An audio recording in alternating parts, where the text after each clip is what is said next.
if Trump issued an order tomorrow and said, if you're a Jew, your student visa is being revoked. Right. Would that be constitutional or not? Yes or no? Absolutely not. Why not? Because the threshold minimum, because, and here's the thing, I've allowed you to engage this conversation in good faith as if this is about First Amendment rights, when this is not at all a First Amendment issue. This is purely an immigration issue.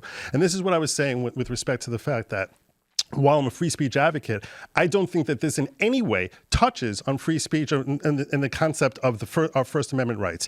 And the reason it doesn't is because when you're talking about immigration law, that is where government powers are at their zenith, as opposed to when you're talking about the First Amendment rights of individuals, the First Amendment rights of someone who's merely visiting this country are at their nadir. So what you're trying to postulate here is that this individual whose rights are lower than yours or mine, whose rights are not as robust with respect to his First Amendment rights, is now challenging the decision-making powers of the President of the United States with respect to international affairs and national security, which is where the Constitution carves out the strongest powers and protections and says this is the exclusive domain of the executive branch. That is what you're in conflict here and saying this is unconstitutional. If it's true for free speech, it's true of the religion clauses. The immigration plenary power framework that you've just laid out would apply just as strongly to an argument from free speech, which is in the First Amendment, as to the religion clauses that are in the First Amendment. Here's why he's wrong, if I could just correct that. No, the reason you're mistaken about that is because the Supreme Court, in its insight, has pointed out that the threshold that you have to meet on an immigration issue is that it has to be facially legitimate and bona fide. Facially legitimate and bona fide. So if you talk about some law that the president would throw out there saying, I don't want any more black people coming into this country, or Muslims or Jews or redheaded Irish people, that is not facially legitimate and bona fide, and it wouldn't pass that threshold. What if he says Muslims are more likely to do terrorist acts? What if he says Muslims, so that's not if he says that as Muslims, if he says terrorists, that's no, he a says problem. Muslims are more likely to commit terrorist acts, and it's facially legitimate. I want to me that's not facial. I don't see how that would be, because to say that everyone who's a member of this religion, which is being practiced by over 1 billion people, is a terror threat, is not facially legitimate and bona fide. Why is it facially legitimate to say anyone who advocates in support of, even just assume? I do not take it for granted. I just want to be clear. I don't take it as a fact that Mahmoud Khalil supports Hamas. I don't take that as a fact. Let's assume he does. Okay. Why is it facially legitimate to say that what would be, I think you would agree, free speech for citizens? I think you've agreed that LPRs have First Amendment rights. What's the legitimacy in targeting what otherwise would be clearly protected speech? Just one more. What was LPR? Lawful permanent resident. Okay. Yeah. Right. So the difference, I would definitely agree that all the actions that we know of that Mahmoud Khalil has taken, if it was taken by an American citizen, that the government would be completely out of bounds and wrong for in any way infringing on that. At the same time, I got to ask you: does the First Amendment pertain to illegal activities? No. Well, it defines the scope of what is and what's not legal sometimes. For example, so the First Amendment, if there were a law that said it's illegal to talk to your neighbor, it's illegal to hand out pamphlets in support of Donald Trump, even though there's a law that says it's illegal to do criminality, the Constitution supersedes. And so to the extent that there's an application of law, for example, in the INA that purports to make something illegal, or it would have no purchase if it conflicted with First Amendment precedent. Did Mahmoud Khalil occupy any buildings illegally? There's no allegation to that effect, and so why should we consider it? There's no allegation of that. In fact, there's reporting that says that he purposely did not attend any of these sit-ins for the reason of he's worried about the status of his green card. I could be wrong, but there were conversations and videos, I believe, that showed Mahmoud Khalil inside buildings that had been under "quote-unquote" student occupation. At the time they were occupied, or any time? At the time they were occupied. Okay, well, listen. I could be wrong, though. I read reporting that said that effectively that he was keeping away from those areas. But even if it were true, don't you agree that Trump, if he wants to do that, he should charge him with, or he should get someone to charge him with a crime? Because in this country, there's a line between admissibility basis of removal and deportable basis of removal. And in order to be deportable on the basis of something like, for example, occupying a building, I assume he would need a conviction under that. No. Yeah. I'll tell you right now, it would be much worse if Trump had charged him with the crime. If his DOJ went out and charged him with the crime, I would be much more bothered by the action because that would now be because that would be punishing him for his free speech. The Supreme Court has said definitively that deportation and removal is not considered a punishment. I urge you to check I'll give you the citation. It's 525 U.S. 471. The case is Reno versus Anti-American Discrimination Committee or Commission. That case spells out very clearly. You cannot pretend, first and foremost, that it is considered criminal punishment, and also that he's held to the same... I agree that immigration is not a criminal punishment. So that's... I totally agree that that's the precedent of the court. So then ask yourself this: how is it a First Amendment violation at all? First Amendment does not just arise under criminal actions. For example, if the government said that you can't get a liquor license if you're a Jew, or you can't get a liquor license if you support Trump, I think that you would agree that's not a criminal action, but the First Amendment still has purchase. And yes or no? And that yes? again is that not a yes? bona fide. Wait, is that yes? You're trying to catch me on a gotcha moment. And what I'm saying you just said that it was only for criminal matters, and I just want to be clear to the audience: is it only for criminal matters? What I'm saying is that with respect to someone who's an illegal alien, we are talking about whether or not it's bona fide. It's facially He's not an illegal bona fide alien and legitimate. He's not an illegal alien. I'm saying is someone who's not an American citizen.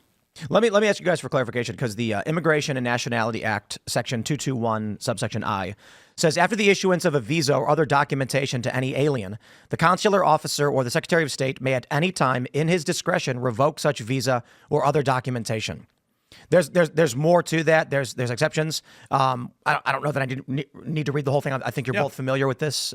So how does this pertain to Mahmoud? Yeah. So there's wide deference in this country for the Secretary of State, for the Attorney General, for the Department of Homeland Security, for the President himself to make all kinds of decisions that would prejudice his right to be in this country. I don't deny that there's the case law is that there's no substantive right for non-citizens to be in this country, that Congress tomorrow could pass a law that says everyone who's not a citizen needs to leave. You don't have a substantive right to be here. But here's the question. Can you do it for illegitimate purpose that's reprehensible under the Constitution?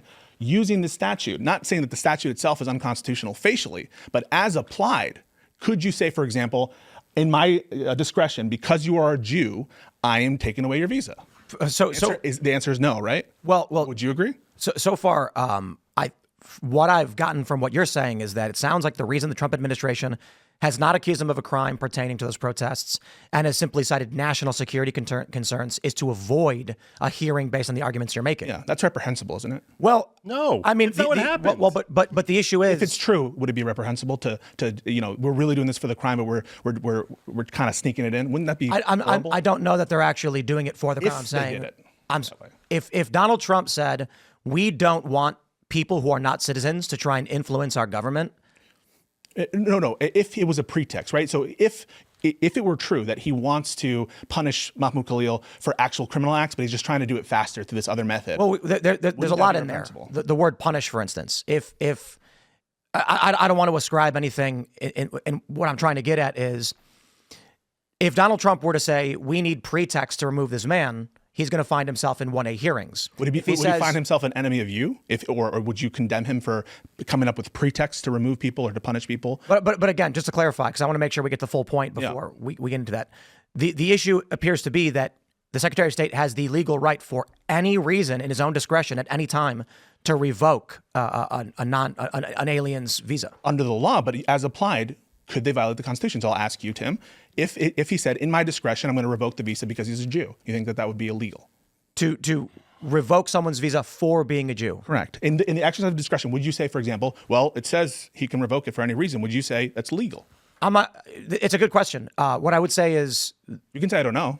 I do want to address it real quick, because my answer is I don't know, because you have two areas. One where the law literally says for any reason, but then you run into the constitutional argument where that law can't be applied as it goes to the First Amendment. Yeah. So Tim, I don't know. Doesn't the threshold that the Supreme Court laid out, that for some reason you just want to toss it, you want to just disregard completely when you give a crazy example of let's ban all Jews, let's ban all Muslims, let's ban all redheads, is that facially legitimate and bona fide? You seem to keep just walking, like dancing right past No, that. I'm not. Wait, I acknowledge that the your Chinese hypotheticals are a joke because of that. So they don't meet that very tiny threshold. So I want to be very clear. I started that entire conversation by saying the Chinese exclusion laws are still good law. And even though I don't necessarily agree with them. Wait, you think that Chinese exclusion laws are not good law? What I'm saying is that as of today, you think it's legal today to exclude Chinese people? Immigration lawyers cite that case repeatedly, all the time, with respect to these kind of issues with constitutionality. Che Ching-ping, Fang Wei-ting, these are cases that the Supreme Court is, they constantly are cited there. They have not developed anti-precedent status yet. And I wanted, because you accused me of dancing around that issue, I started that conversation by saying and recognizing the law, which says that by the law, those cases have not been overturned. What I said was that's an exclusion decision. That's an exclusion decision that's different than when you're in the interior of the country. So I have a question for you guys. And I think I have two questions. The first one's extremely obvious.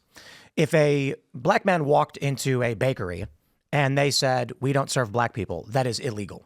That's illegal under the the civil rights framework. Right, it's private discrimination, different situation. Right. So in the instance where the individual walks into the store and the owner says, sir, we reserve the right to refuse service to anybody, please leave. Yeah. Well, that's not an issue of racism or a violation of the Civil Rights Act. That's a great example, Tim, and I really appreciate it, because that goes to show you the extent to which the government actually has latitude in all kinds of. They could have done it through another means. They could have said, we're doing it because there's bullshit about the lie, which we can get into on your green card application. They could have found some other means. They could have charged them with a crime with a neutral ground, but they didn't. The reason they said it's because you support Hamas is because they're trying to signal, they're trying to bully private actors, just like they're doing with the universities, just like they're doing with the firms, just like we're doing with all these actors. They're trying to put a signal and say, hey, if you disagree with us on policy on Israel, we're going to make you hurt. And so you're right. If they actually thought he was a security threat, why not go through the other methods of doing so? But they said it specifically, and Rubio's coming out. So this is about the Jews? That's what it's about? Thanks for watching this clip from the Culture War podcast. We're live every Friday, 10 a.m. to noon, so subscribe and come hang out.